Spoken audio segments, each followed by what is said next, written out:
Bom, minha gente, agora vamos começar com o processo de proteção metálica. Como eu atuo para impedir a ocorrência da corrosão. O primeiro processo nosso é a proteção catódica. Ô Pink, como é que acontece essa proteção catódica?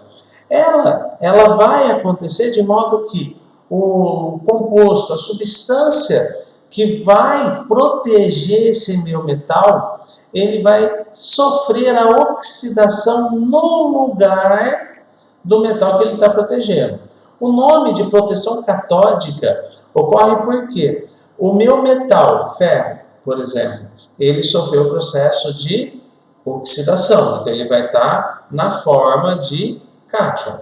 Se esse metal ferro que acabou de oxidar-se for acoplado a um outro metal chamado metal de sacrifício, o meu íon metálico que foi formado pela oxidação do ferro, ele vai sofrer um processo de redução forçado pelo meu metal de sacrifício. Tranquilo? Essa é a explicação teórica. Tá? O que eu gosto de fazer pensando em provas de vestibular? Eu prefiro não guardar o termo proteção catódica. Eu prefiro só guardar metal de sacrifício, que é o termo que mais aparece.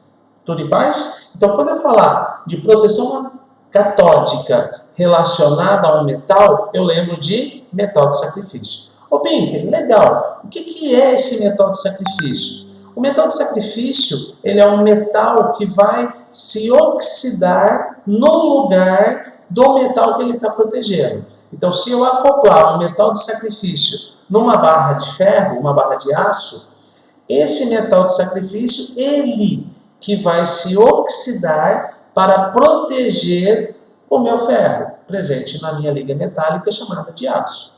Ok? Então, o metal de sacrifício se sacrifica. Ele se oxida no lugar do metal que ele está protegendo. Ok? Mas, Pink, o que precisa ter esse metal de sacrifício? Potencial padrão de redução menor do que o metal que ele está protegendo. Por quê, Pink? Porque se o metal de sacrifício tem o potencial padrão de redução menor, ele obrigatoriamente terá o potencial de oxidação maior.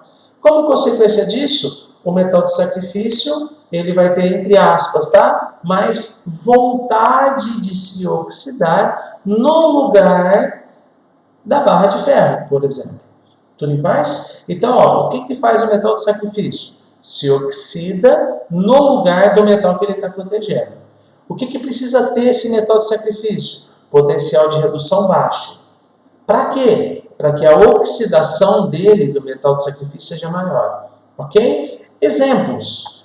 Olha só, aqui eu tenho o casco, né, de um navio, um barco, que eu vou encher de fitas ou pepitas ou placas de magnésio. Essas placas de magnésio, elas são o nosso metal de sacrifício. Então, ó, eu tenho aqui nessa plaquinha o magnésio zero, estado de oxidação zero, magnésio metálico. Então, conforme o tempo for passando, a ação corrosiva da água que esse barco, esse navio vai velejar, vai navegar, vai forçando o seu casco a oxidar. E com isso, o magnésio, para protegê-lo, vai se oxidar no lugar do casco. Ok? Esse é um tipo, é um jeito de acoplar o metal de sacrifício. Direto. Tá? Agora, eu posso ter esse metal de sacrifício em barra. Como assim, Pink? Olha só esse desenho aqui em cima. Eu tenho uma barra de metal de sacrifício, que pode ser magnésio. Esse metal de sacrifício está acoplado a um outro metal que ele vai proteger, que é um tanque, por exemplo, de um reservatório de combustível. Esse tanque reservatório, ele é feito de aço, e aí ele vai ter um fio que conecta ele, metal, aço, com o meu metal de sacrifício. Conforme o tempo passa, a tendência é que ocorra aqui nesse tanque um processo de oxidação. Porém, assim que formar o meu primeiro grãozinho, meu primeiro petazinho de ferrugem, eu vou ter íons aqui nessa ferrugem, e aí, por intermédio desse fio de cobre aqui, eu vou ter uma conexão, uma pilha sendo formada.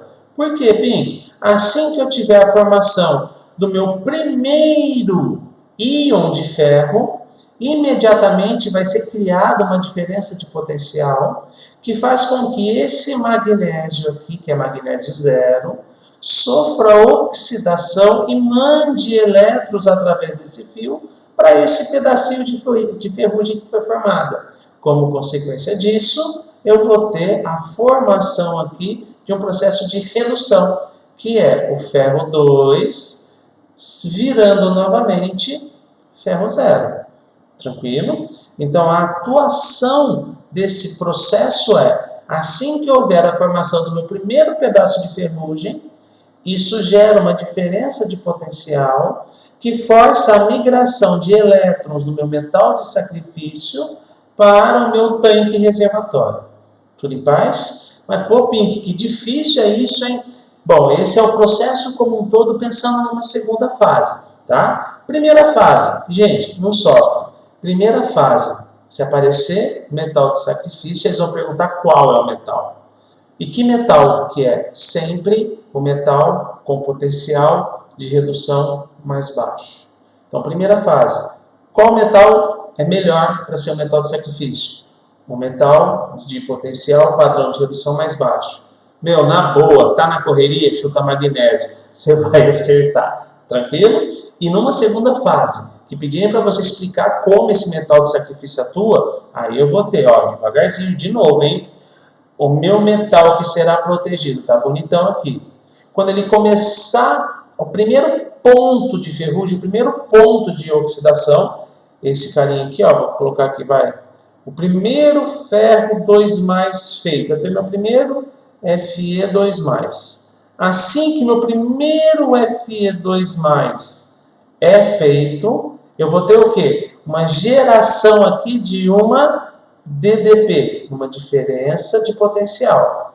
Assim que eu tenho a formação dessa DDP, o magnésio, ele manda elétrons para cá, ele manda elétrons para o meu tanque, e esses elétrons que são enviados pela oxidação do metal de sacrifício, chega aqui e vai reagir com o meu ferro 2+, então, ó, eu tenho a reação de ferro 2+ com esses dois elétrons que chegaram aqui do meu metal de sacrifício, e aí eu tenho a formação de novo do meu Fe0,